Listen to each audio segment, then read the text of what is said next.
আমার ভোটটা আমি দেবো যাকে খুশি তাকে দেবো। যেমন পটুয়াখালী ডিস্ট্রিক্ট বাবুল থানা, আমরা ঢাকাতে মনে করেন মাউতাইল কোনাপাড়াতে থাকি, আর এখন ভোট দেওয়ার উদ্দেশ্যে আমরা যাচ্ছি।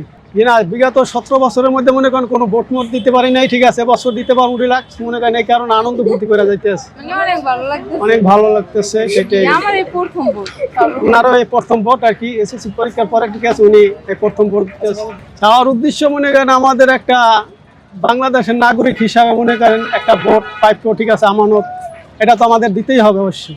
এটা না দিলে তো মনে করেন আমরা মুসলিম হিসাবে মনে করেন তো আমরা একটা অসম্মানিত হয়ে যাইতেছি। এই কারণে মনে করেন আমরা ভালো লাগছে, আনন্দ লাগছে। পছন্দের প্রার্থী আমাদের ঠিক করা আছে, এটা আমাদের মনে মনেই আছে। আমাদের উন্নত মনে করেন ওই এলাকার রাস্তাঘাট, এরপর আপনার কালভার্ট, ব্রিজ, এগুলার প্রয়োজন আছে। এই জন্য মনে করেন একটা আমাদের আন্তরিকভাবে এটা তার কাছে বলতে পারবো, এই উদ্দেশ্যে যাওয়া। আমার ভোটটা আমি দেবো যাকে খুশি তাকে দেবো।